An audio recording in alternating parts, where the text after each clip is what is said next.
നമ്മളിനി ആലപ്പുഴ ജില്ലയിലേക്ക് പോവുകയാണ്. ആലപ്പുഴയിൽ നിന്ന് അമൽ സുരേന്ദ്രൻ ചേരുന്നു. അമൽ, ഈ തെരഞ്ഞെടുപ്പിനെ തന്നെ സ്വാധീനിക്കുന്ന തരത്തിൽ വലിയ ചർച്ച ഉണ്ടായ ഒരു ജില്ല കൂടിയാണ്. എന്തായാലും ജി സുധാകരന് മറുപടി നൽകുമോ ഇടതുപക്ഷം, അതോ ജി സുധാകരൻ ഇറങ്ങിപ്പോയതിനു ശേഷം ഇടതുപക്ഷത്തിന്റെ കോട്ട പിടിച്ചെടുക്കുമോ എന്നതൊക്കെ നമ്മൾ അറിയണം. അതോടൊപ്പം ഇടതുപക്ഷത്തിനായാലും അത് UDF-നായാലും അത് ഭരണത്തിലേറാൻ വളരെ നിർണായകമാണ് ആലപ്പുഴയിലെ കണക്കുകൾ.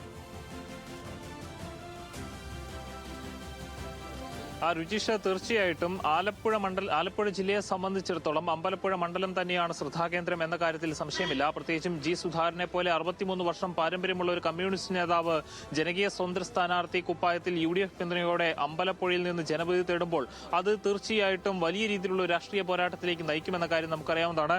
ഏതായാലും അമ്പലപ്പുഴയിലെ പോളിംഗ് ശതമാനം നോക്കിയാൽ 80.1% ഇപ്പോഴത്തെ കണക്കുകൾ പ്രകാരം ലേറ്റസ്റ്റ് ആയിട്ട് വന്നിട്ടുള്ളത്. ആലപ്പുഴ ജില്ല മൊത്തം നോക്കുമ്പോൾ 76.90 വരുന്നത്. ഇതിനി കൂടാനാണ് സാധ്യതയുള്ളത്. പ്രത്യേകിച്ചും 600-ന് അടുത്ത് വരുന്ന ബൂത്തുകളിൽ നിന്നുള്ള കണക്കുകൾ ഇനിയും അപ്ഡേറ്റഡ് ആവാനുണ്ട്. അതോടൊപ്പം തന്നെ അസംഖ്യമായിട്ടുള്ള വോട്ടുകളുണ്ട്. അതുകൂടാതെ മറ്റ് സർവീസ് വോട്ടുകൾ വരാനുണ്ട്. അപ്പോൾ ഇതെല്ലാം കൂടുമ്പോൾ 80-നടുത്തേക്ക് ഈ പോളിംഗ് ശതമാനം പോകുമെന്ന് തന്നെയാണ് നമുക്കറിയാൻ സാധിക്കുന്നത്. SIR-ന് ശേഷമുള്ള ഒരു തെരഞ്ഞെടുപ്പാണ്. അതുകൊണ്ട് തന്നെ ഈ വോട്ടർമാരുടെ എണ്ണത്തിൽ കുറവ് വന്നപ്പോൾ ഉണ്ടാകുന്ന ഇത്തരത്തിലുള്ള പോളിംഗ് ശതമാനത്തിൽ ഉണ്ടാകുന്ന ഈ വർധവ് അതുമായി ചേർത്താണ് രാഷ്ട്രീയ വൃത്തങ്ങളെല്ലാം ഇപ്പോൾ പൊതുവായിട്ട് നോക്കിക്കൊണ്ടിരിക്കുന്നത്. നമുക്ക് ആലപ്പുഴ ജില്ലയിലെ മൊത്തത്തിൽ ഒന്ന് നോക്കാം. അരൂരിൽ 82.75%.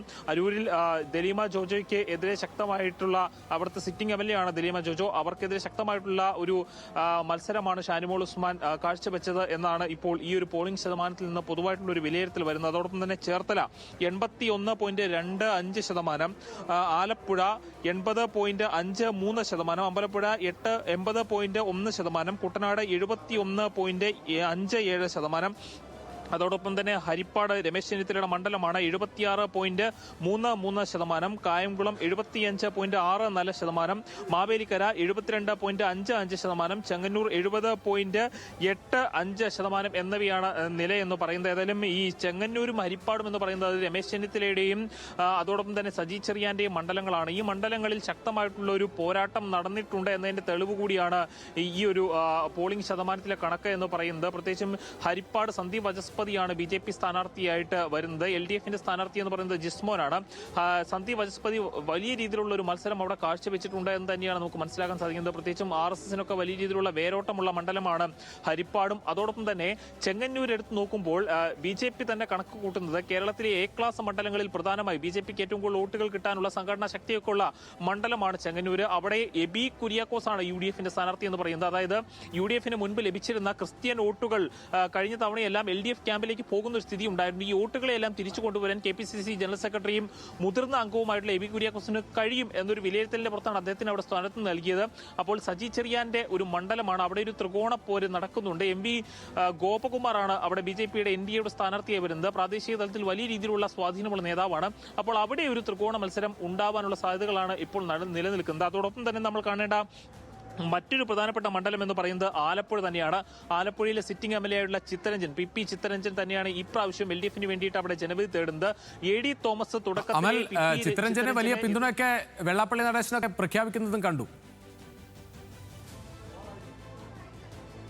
ചിത്തരഞ്ജൻ അവിടെ ജയിക്കുമെന്ന് തന്നെയാണ് ഇന്ന് SNDP യോഗത്തിന്റെ ജനറൽ സെക്രട്ടറി ആയിരുന്ന വെള്ളാപ്പള്ളി നടേശൻ മാധ്യമങ്ങളോട് പറഞ്ഞിരുന്നത്. പക്ഷേ ചിത്തരഞ്ജൻ അവിടെ ശക്തമായിട്ടുള്ളൊരു മത്സരമുണ്ട്. ചിത്തരഞ്ജന് അവിടെ ശക്തമായിട്ടുള്ളൊരു മത്സരം കാഴ്ചവെക്കാൻ AD തോമസിന് സാധിച്ചിട്ടുണ്ട് എന്ന് തന്നെയാണ് നമുക്ക് ഇപ്പോൾ മനസ്സിലാക്കാൻ സാധിക്കുന്നത്. പ്രത്യേകിച്ചും KC വേണുഗോപാലിന്റെ ഒരു ശക്തമായിട്ടുള്ളൊരു പ്രാതിനിധ്യം പോലും AD തോമസിന് വേണ്ടിയിട്ടുള്ള പ്രചരണത്തിൽ ഉണ്ടായിരുന്നു എന്ന കാര്യവും എടുത്ത് കാണേണ്ടതുണ്ട്. പ്രത്യേകിച്ചും തീരദേശ പ്രദേശങ്ങളിൽ നിന്നുള്ള വോട്ടുകൾ കൂടുതലായിട്ട് AD തോമസിന് കിട്ടാനുള്ള സാധ്യതയാണുള്ളത്.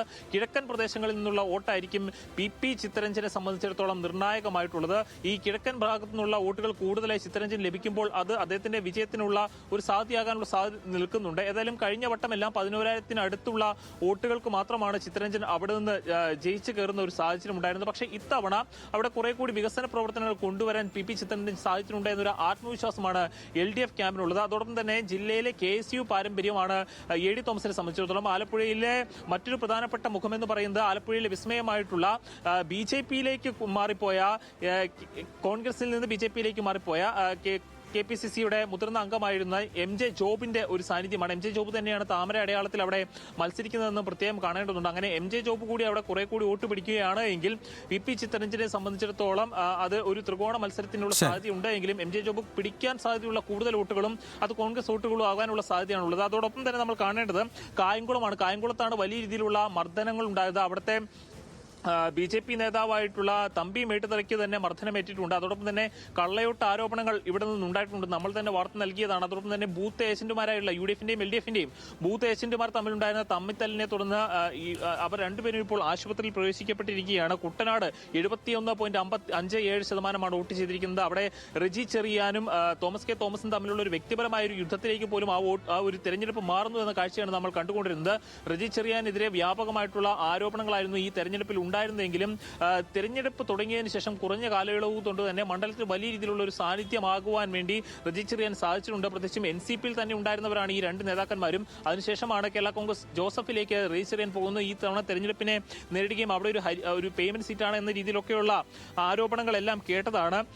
മറ്റൊരു പ്രധാനപ്പെട്ട മണ്ഡലം എന്ന് പറയുന്നത് അത് ഹരിപ്പാടാണ്. അതോടൊപ്പം തന്നെ അമ്പലപ്പുഴയുണ്ട്. അമ്പലപ്പുഴയിൽ കേന്ദ്രസേനയുടെ വലിയൊരു സാന്നിധ്യം ഉണ്ടാകണം, സുരക്ഷ ഉറപ്പാക്കണം എന്നെല്ലാം G സുധാകരൻ പറഞ്ഞിരുന്നതാണ്. അമ്പലപ്പുഴയിലും ഇന്നൊരു കള്ളയോട്ട് ആരോപണം ഉണ്ടായിരുന്നു.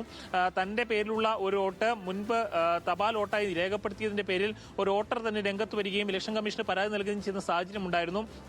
വ്യാപകമായി തന്റെ പോസ്റ്ററുകളെല്ലാം നശിപ്പിക്കുന്നുവെന്നും തനിക്കെതിരെ അക്രമം ഉണ്ടാകാൻ, അതായത് CPMന്റെ തീവ്രവാദപരമായിട്ടുള്ള ആക്രമണം ഉണ്ടാകാൻ സാധ്യതയുണ്ട് എന്ന തരത്തിലെല്ലാം G സുധാകരൻ വലിയ രീതിയിലുള്ള ഒരു ആരോപണങ്ങൾ ഉന്നയിക്കുന്ന ഒരു സാഹചര്യം ഉണ്ടായിരുന്നു. പ്രത്യേകിച്ചും ഗുരു ശിഷ്യന്മാർ തമ്മിലുള്ള ഒരു യുദ്ധമായി തന്നെ അല്ലെങ്കിൽ ഒരു പോരാട്ടമായി തന്നെ അമ്പലപ്പുഴയിലെ തെരഞ്ഞെടുപ്പിനെ വായിക്കേണ്ടതുണ്ട്.